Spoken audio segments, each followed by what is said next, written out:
Good morning students. आज हम लोग रिवीजन फिर से करेंगे। रिवीजन में सबसे पहला जो कॉन्सेप्ट है वो है हमारा इनोवेशन। इनोवेशन क्या है पहले वो हम जानेंगे कि व्हाट इज़ इनोवेशन। जैसा कि हम सभी जानते हैं कि इनोवेशन क्या है, एक ऐसा कॉन्सेप्ट है डेवलपमेंट का। ठीक है, इनोवेशन क्या है, कॉन्सेप्ट है डेवलपमेंट का जो कि बहुत पुराना है। अगर हम बहुत पुराने समय में जाने की कोशिश करें तो कहीं ना कहीं हम ये देख पा रहे हैं कि बहुत पुराने समय से ही हमारा क्या हो रहा है, डेवलपमेंट हो रहा है। और डेवलपमेंट कहीं ना कहीं is a part of innovation only.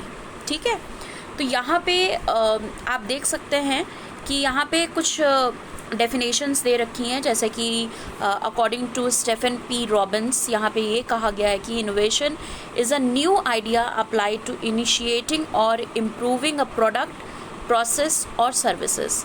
यानी अगर आप किसी बिजनेस में हैं तो जो भी आप प्रोडक्ट प्रोड्यूस कर रहे हैं उस प्रोडक्ट में थोड़ा सा changes is known as innovation. उसके प्रोसेस में, उसके बनाने के प्रोसेस में अगर आप कोई एडिटिंग कर रहे हैं तो that is also known as an innovation. अगर आप उसके सर्विसेज में कोई चेंजेस कर रहे हैं तो that is also known as innovation only, right. अब अगर मान लीजिए कि फॉर एग्ज़ाम्पल अगर आप कोई टिफ़िन सर्विसेज का काम कर रहे हैं, अब आप जो टिफ़िन सर्विस का काम कर रहे हैं उसमें आप सिर्फ लंच और डिनर ही प्रोवाइड करवा रहे हैं। Now what you are thinking कि चलिए ठीक है, लंच एंड डिनर के साथ साथ हम ब्रेकफास्ट भी दे देते हैं। तो ये जो आपने एक नई चीज़ ऐड करी, this is also a part of innovation only, right. फिर उसके बाद यहाँ पे जो दूसरी डेफिनेशन दी रखी है वो है पीटर डकर की। ये कहते हैं कि innovation is the means by which the entrepreneur either creates new wealth, producing resources, or endows existing resources with enhanced potential for treating wealth। ठीक है, यानी यहाँ पे ये एक एंटरप्रेन्योर की बात कर रहे हैं जो ये कह रहे हैं, इसका मतलब है कि या तो वो नई वेल्थ अपनी बनाने के तरीके में चेंजेस लाते हैं या कोई रिसोर्स प्रोड्यूस करते हैं तो उसमें चेंजेस लाते हैं, जिससे कि उनकी जो वेल्थ क्रिएट करने की जो पोटेंशियल है वो बढ़ जाए। ठीक है, ऑब्वियस सी बात है, हम लोग ऐसे समाज में रहते हैं जहाँ पे सिर्फ हम लोग पैसे के लिए रहें, है ना, पैसे कमाने के लिए हैं। तो अब हमारी हमेशा से कोशिश रहती है कि जब एक एज बाउंडेशन हमारी ख़त्म हो जाती है पढ़ाई लिखाई की, उसके बाद जब हम जॉब की फील्ड में जाते हैं तो कहीं ना कहीं हमारा एक जो कंसंट्रेशन होता है वो ये रहता है कि कैसे हम अपने स्किल्स को डेवलप करें और कैसे दिन पे दिन हम अपने जो वेल्थ है या जो कह लीजिए सैलरी है उसको हम कैसे अपनी इम्प्रूव करें। तो हम किस तरीके से इम्प्रूव कर पाएंगे, जब हम अपने काम करने के तरीके में कोई डिफरेंस लाएंगे या कोई चेंजेस लाएंगे, तब हम उसमें डिफरेंस या इंक्रीमेंट हम लोग कर पाएंगे। ठीक है, फिर उसके बाद यहाँ पे कहते हैं कि what is the difference between innovation and invention. ये थोड़े से ऐसे टर्म हैं जो लोगों को कंफ्यूज करते हैं। तो यहाँ पे आप देखिए, यहाँ पे क्या लिखा है कि the words innovation and invention overlap but are really quite distinct. यानी दोनों एक दूसरे से मिलते जुलते हैं लेकिन कहीं ना कहीं दोनों का एक थोड़ा सा कह लीजिए कि थोड़ा सा डिफरेंस है। Invention can refer to a type of musical composition, a falsehood, a discovery or any product of the imagination। यानी इन्वेंशन क्या हो गया, जो आप सोचते हैं। ठीक है, आप जैसे मान लीजिए कि कोई अपने रूटीन में कोई चेंजेस लाना चाहते हैं तो आप क्या करें, आप उसको मेंटली इमेजिन कर रहे हैं कि अगर मैं ऐसे इस टाइम पे उठ जाऊं और मैं सारा काम कर लूं तो फिर मेरी जो दिनचर्या है उसमें मुझे फ्रूटफुल रिजल्ट्स मिल सकते हैं। This is what you are doing, this is you are inventioning, right. आप क्या कर रहे हैं, आप इमेजिन कर रहे हैं and then you are trying to do that work. ठीक है, फिर उसके बाद ये कहते हैं the sense of invention most likely to be confused with innovation is a device contrivance or process originated after study and experiment. अब innovation का मतलब क्या है? जब हम किसी चीज़ को पढ़ लेते हैं, जब हम किसी चीज़ के ऊपर रिसर्च कर लेते हैं, फिर जो हमारा एक फीडबैक होता है वो कहलाता है हमारा इनोवेशन। ठीक, अब अगर मान लीजिए कि आपसे कहा जाए कि ठीक है ये मैंने प्रोडक्ट लॉन्च किया है, फॉर एग्ज़ाम्पल अगर मैंने कोई दवा लॉन्च की है, ठीक है, फॉर एग्ज़ाम्पल अगर मान लीजिए कोविड पीरियड के टाइम की बात करें तो मे बी लिम्सी मैंने लॉन्च करी है, तो आपसे मैंने कहा कि ठीक है आप इसको स्टडी कर लीजिए and you just tell me कि क्या क्या इसमें चेंजेस और हो सकता है। तो आप क्या करते हैं, आप उसके सारे इंग्रेडिएंट्स पढ़ते हैं, उसके बारे में रिसर्च करते हैं और फिर देखते हैं, अपना फीडबैक फिर देते हैं कि इसमें और क्या चीज़ें ऐड हो सकती हैं जिसके वजह से ये लोगों की हेल्थ पर और ज़्यादा अच्छा इफ़ेक्ट करे। तो ये क्या हो गया, ये हो गया आपका इनोवेशन। डिफरेंस समझ में आ गया इनोवेशन एंड इन्वेंशन का। तो ये था हमारा इनोवेशन एंड इन्वेंशन। अब हम बात करते हैं कैरेक्टरिस्टिक्स ऑफ इनोवेशन के बारे में। तो what is characteristics of innovation? पहला क्या है आपका relative advantage. Relative advantage is the degree to which an innovation is perceived as better than the product it supersedes और कंपीटिंग प्रोडक्ट्स, यानी जो भी मार्केट में प्रोडक्ट्स हैं, ठीक है, उनके मुकाबले आप क्या नया प्रोडक्ट आप लॉन्च कर सकते हैं, that is known as relative advantage. यानी अगर मान लीजिए कि कोई एक पेन लॉन्च हुआ है, ठीक है, फॉर एग्जांपल अगर डॉट पेन लॉन्च हुआ है, तो आप ये सोच सकते हैं कि अगर डॉट पेन इतना ज़्यादा चल रहा है तो why can not we launch ink pen. ठीक है, इंक पेन जैसा कि पुराने ज़माने में बहुत यूज़ किया जाता था, अधिकतर वही यूज़ किया जाता था, तो क्यों ना फिर से हम उसको मार्केट में लॉन्च करें। तो ये जो आपने किया, ये आपने क्या किया, ये एक कॉम्पिटिटिंग प्रोडक्ट के हेल्प से आपने दूसरा प्रोडक्ट लॉन्च करने की कोशिश करी। ठीक है, मतलब कहीं ना कहीं आपको जो ये इंक पेन लॉन्च करने का कह लीजिए कि आइडिया आया, ये कहीं ना कहीं कहाँ से आया, दूसरे प्रोडक्ट से। तो आपने क्या किया, कॉम्पिटिटिंग प्रोडक्ट से आइडिया लेके अपना दूसरा प्रोडक्ट लॉन्च किया, that is your relative advantage. ठीक है, फिर उसके बाद दूसरा जो कैरेक्टरिस्टिक्स यहाँ पे बताया जा रहा है वो है कॉम्प्लेक्सिटी। ठीक है, कंपैटिबिलिटी। ठीक है, कंपैटिबिलिटी क्या है कि it is the degree to which an innovation is perceived to be consistent with the existing values, experiences and needs of potential adopters. There are two distinct areas of compatibility: existing skills and practices and values or norms. Right? Compatibility का मतलब यहाँ पे क्या हो गया कि आप already कोई किसी काम में आप अपना कंट्रीब्यूशन दे रहे हैं, ठीक है, अब उसमें जो एग्जिस्टिंग वैल्यूज़ है, यानी जो उसकी वैल्यूज़ है और जो आप उस काम को करने में जो एक्सपीरियंस कर रहे हैं और आप वो काम करने में आप जाहिर सी बात है जब हम कोई काम करते हैं तो हमें समझ में आ जाता है कि हाँ इसमें और क्या बेटरमेंट हम कर सकते हैं या और क्या हम चीज़ें कर सकते हैं जिससे बेहतर रिज़ल्ट हमें मिल सके। तो वो जो आपके अंदर जो एक फीलिंग आती है, जो एक भाव आता है, दैट इज़ योर कंपैटिबिलिटी। ठीक, इन सारी एग्जिस्टिंग चीज़ों से निकल कर जो आइडिया आपका आता है कोई नई चीज़ करने का, इज़ नोन एज कंपैटिबिलिटी। ठीक है, फिर आपका जो तीसरा कैरेक्टरिस्टिक्स है वो है आपका complexity. Now complexity is the degree to which an innovation is provided as being difficult to understand और यूज़। ठीक, बात को समझिए, complexity is the degree to which an innovation is perceived as being difficult to understand or use. In general, innovation which are simpler for potential users to understand will be adopted more easily, more rapidly than those which require the adopter to develop new skills and knowledge.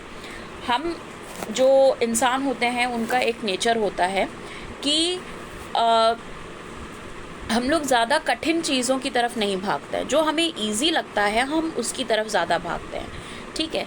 तो यही चीज़ हमारी market में भी है कि बहुत ज़्यादा अगर कोई कॉम्प्लिकेटेड प्रोडक्ट हमें मिलता है तो हम कहते हैं नहीं ये नहीं चाहिए, हमें इजी वाला प्रोडक्ट चाहिए। तो वही चीज़ यहाँ पे भी है कि complexity is the degree to which an innovation is perceived as being difficult to understand और यूज़, ठीक।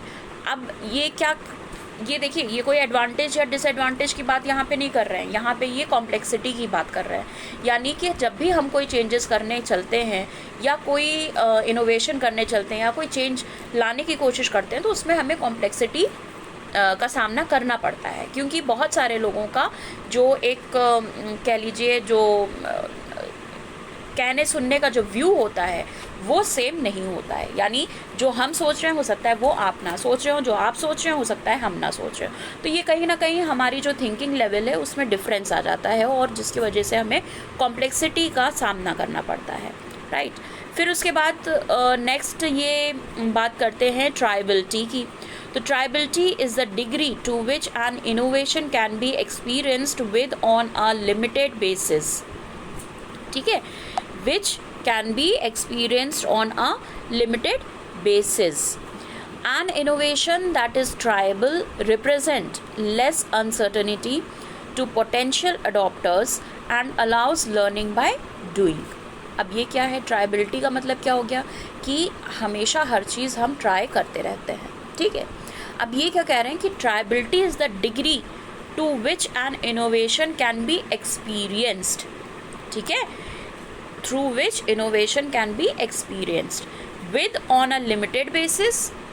An innovation that is triable represent less uncertainty to potential adopters and allows learning by doing. अब क्या होता है कि जब हम कोई चीज़ ट्राई करके जब हम मार्केट में देते हैं तो उसकी जो अनसर्टेनिटी होती है, यानी अचानक से कोई सिचुएशन आने की जो अनसर्टेनिटी होती है वो कम हो जाती है, क्योंकि हमने पहले ही उसको ट्राई कर लिया होता है कि उसके कॉन्सिक्वेंसेस क्या हो सकते हैं, उसके मेरिट्स क्या हो सकते हैं, उसके डीमेरिट्स क्या हो सकते हैं। लेकिन वहीं दूसरी तरफ जब हम कोई चीज़ बिना ट्राई के करते हैं तो उसमें अनसर्टेनिटी ज़्यादा मौजूद होती है, ठीक। तो इनोवेशन क्या है, इनोवेशन एक ऐसा प्रोसेस है जो धीरे धीरे काम करता है, यानी ट्राई करते करते तब हम उस जगह पे पहुंचते हैं जहाँ पे हम श्योर हो जाते हैं कि अब हमें कोई नुकसान नहीं होगा, ऑलराइट। फिर जो नेक्स्ट कैरेक्टरिस्टिक है वो है आपकी observability. Observability is the degree to which the results of innovation are usable. Observability is the degree to which the results of innovation are usable to others. The easier it is for others to see the benefits of an innovation, the more likely it will be adopted. अब वही बात फिर से आ जाती है कि जितना हम लोग किसी चीज़ पे डीप नॉलेज गेन करेंगे, जितना हम लोग किसी चीज़ पे डीप नॉलेज गेन करेंगे, डीप स्टडी करेंगे, वो उतनी ही हमें समझ में भी आएगी और वो उतना ही हमें फ़ायदेमंद हमारे लिए होगा। तो ऑब्जर्वेबिलिटी एक इनोवेशन का एक बहुत बड़ा कह लीजिए कैरेक्टरिस्टिक्स है, जिसके ऊपर कहीं ना कहीं ऑब्जर्वेशन के ही ऊपर पूरा इनोवेशन डिपेंड होता है, ठीक है।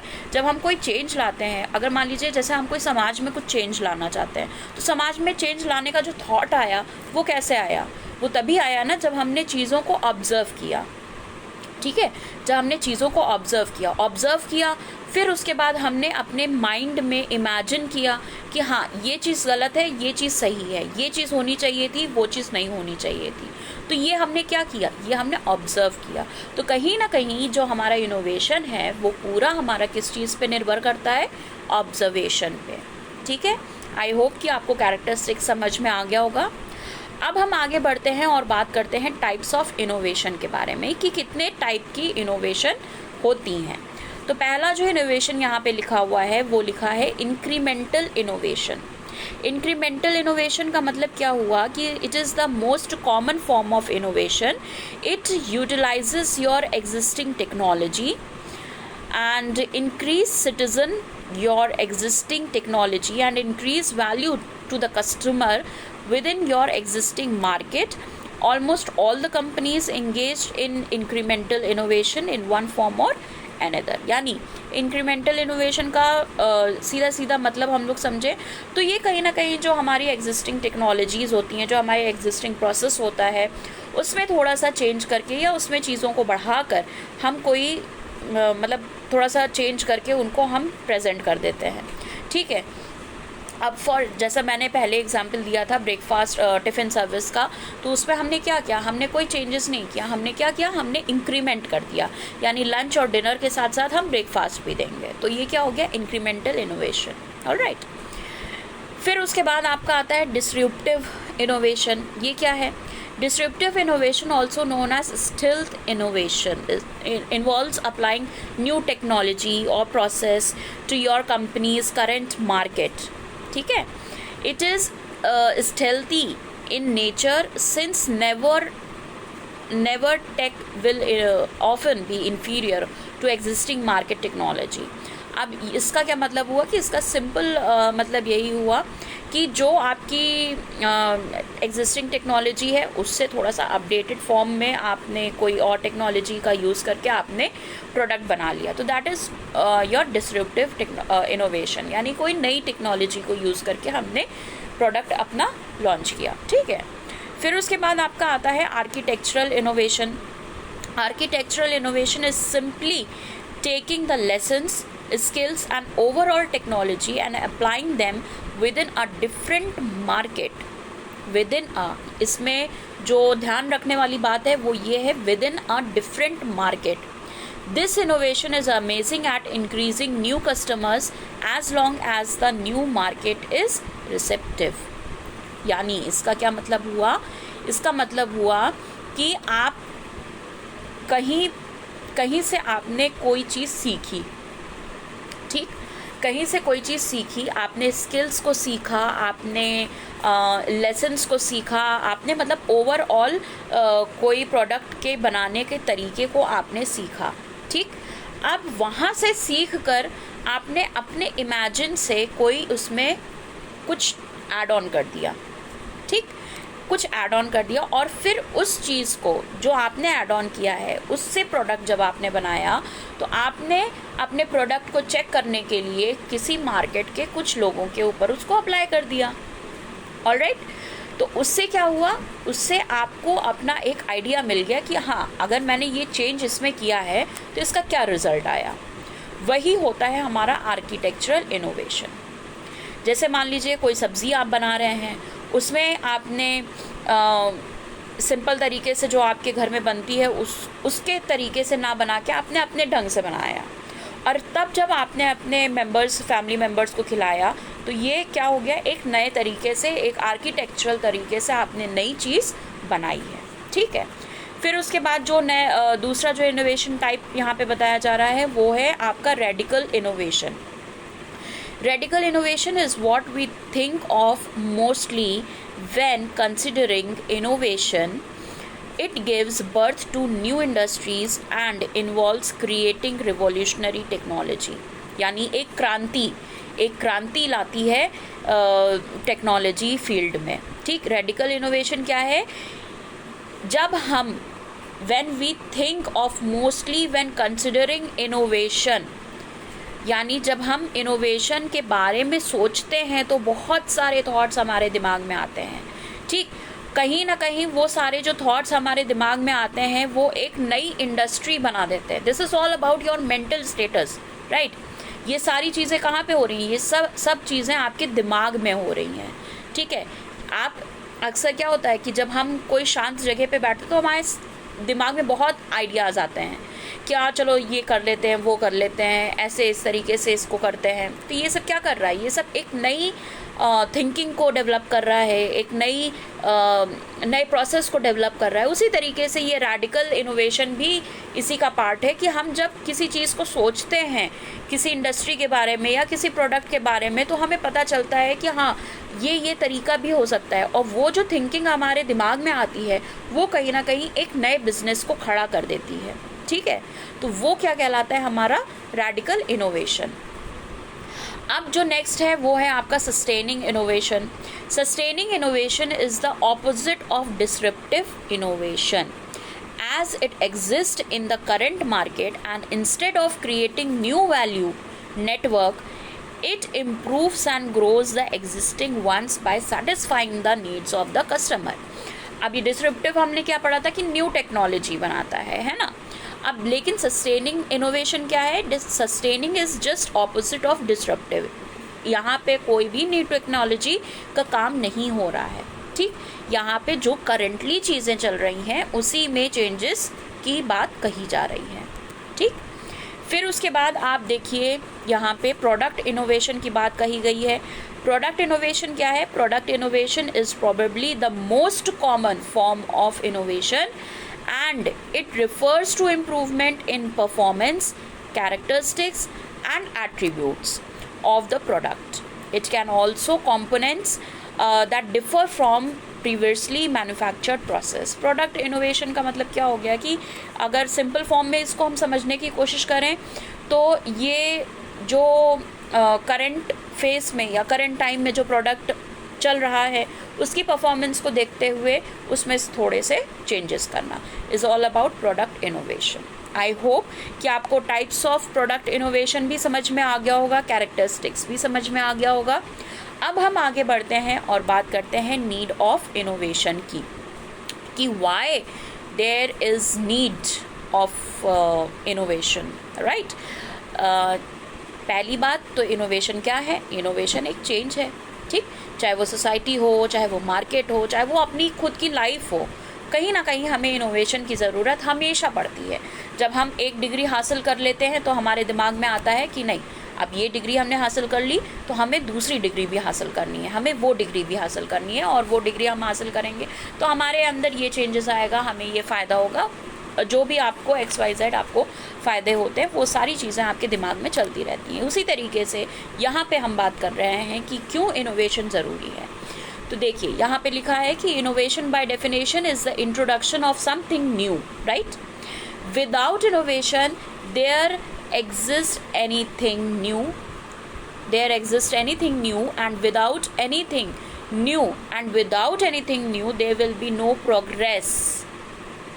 जाहिर सी बात है कि अगर हम नई चीज़ें नहीं लाएंगे तो हम प्रोग्रेस कर रहे हैं कि नहीं कर रहे हैं, ये हम अपने आप को जज नहीं कर पाएंगे।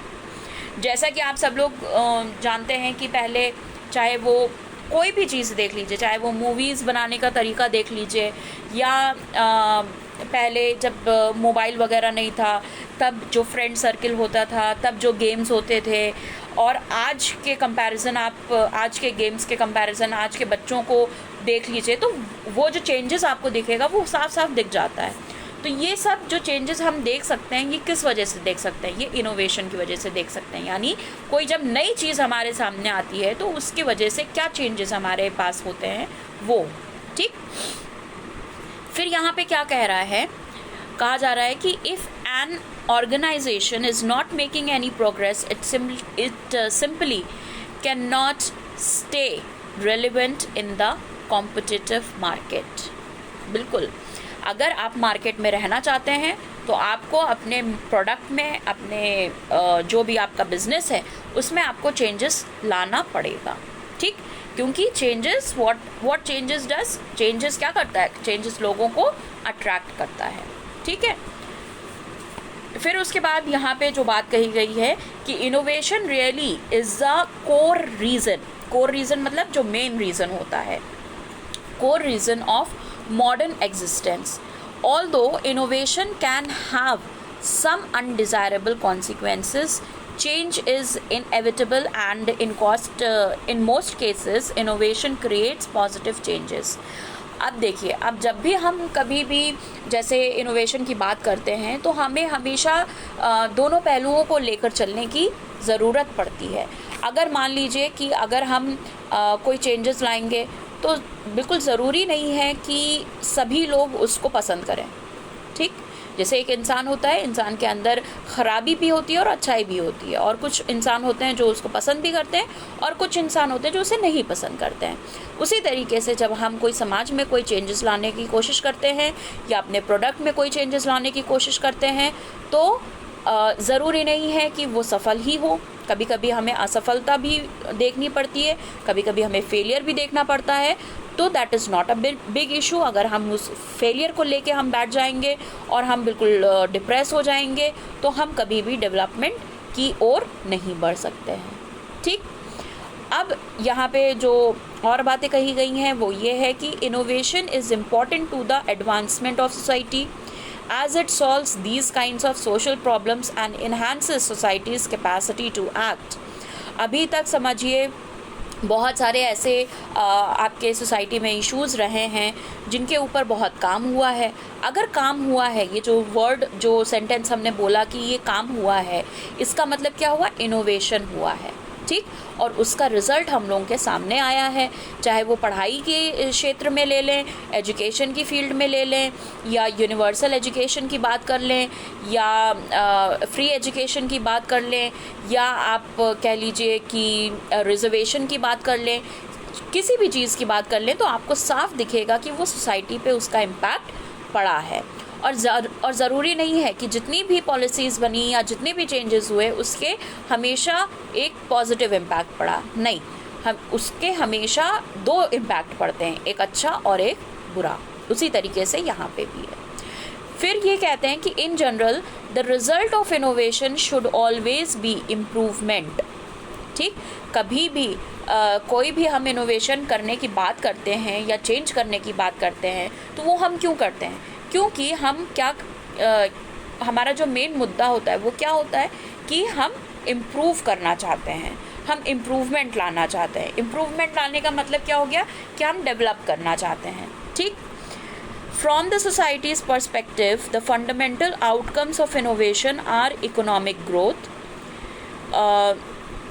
increased well-being and communication, educational accessibility and environmental sustainability।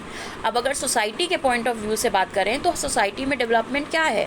Education है, ठीक, आपका एनवायरनमेंट है, आपकी इकोनॉमिक ग्रोथ है, कम्युनिकेशन है, ये सारी चीज़ें हैं जिसमें हम चेंजेस ला सकते हैं और जिसके बेस पर हमारी सोसाइटी बनी हुई है, ये चीज़ हम ला सकते हैं। तो ये सारी चीज़ें थी आपकी इनोवेशन के बारे में। ठीक है, अब जो कल हम लोग कंटिन्यू करेंगे वो हम लोग करेंगे 5 आईज ऑफ इनोवेशन की कौन कौन से इनोवेशन के 5 आई हैं उनके बारे में हम लोग पढ़ेंगे। होप कि आप लोगों को नीट समझ में आ गया, इनोवेशन के प्रकार आपको समझ में आ गए, यानी टाइप्स ऑफ इनोवेशन। एक बार हम फिर से बोल देते हैं, इंक्रीमेंटल इनोवेशन होता है, disruptive innovation, architectural innovation, radical innovation, sustaining innovation, product innovation. ठीक, ये सारे होते हैं आपके टाइप्स ऑफ इनोवेशन। और फिर उसके बाद हमने बात करी कैरेक्टरिस्टिक्स ऑफ इनोवेशन, जिसमें हमने जाना कि रिलेटिव एडवांटेज होता है कि हम एक प्रोडक्ट को देख के हम दूसरे प्रोडक्ट को लॉन्च कर सकते हैं। कंपैटिबिलिटी के बारे में हमने जाना, कॉम्प्लेक्सिटी के बारे में जाना, ट्रायबिलिटी एंड ऑब्जर्वेशन, ये सारी चीज़ों के बारे में जाना, और प्लस ये समझा कि व्हाट इज़ इनोवेशन, राइट। और पहला जो हमने पढ़ा वो ये पढ़ा कि the word innovation is derived from the Latin verb innovare, right, which means to renew. ठीक है, किसी चीज़ का नयापन लाना is known as innovation. I hope कि आपको आज का रिवीजन समझ में आ गया। जो टॉपिक्स आपको पहले नहीं समझ में आए होंगे, आई होप कि इस बार आपको समझ में आ गए होंगे। Thank you so much class.